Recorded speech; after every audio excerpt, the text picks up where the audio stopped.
Hi, we've just read the book How the Pirates Turned the Tide by Greta Yorke, and now we're going to see if we can make our very own boat for a Lego man. We've got Harry Potter here, so we're going to do a trialer. But the first thing to do is think about what materials boats are made out of. So we've got some junk material that we've just had out of our recycling tin cans, plastic tubs, a cork, stones. Try anything. What floats and what sinks. So if I put the can in, it starts off by floating, but very easily we can make that sink. Okay, so we've got a number of things that are sinking. We could sort them into piles, those that sink and those that float.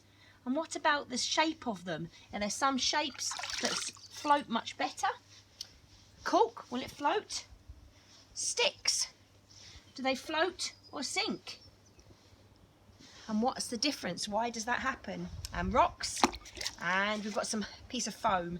So very quickly, I'm going to make a boat here, and I'm going to go for quite a big boat for Harry Potter. I'm going to stick that into it.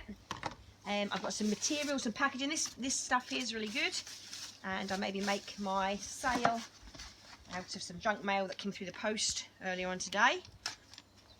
I'm going to poke that through, give myself a little sail, poke that into the boat, and then hopefully Harry shall have a wee float.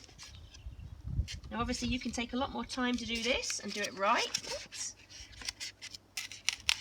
Let's see if we can get some of these boats. There we go, there's Harry floating in his boat. Let's see if we can get some pictures of these up onto the website.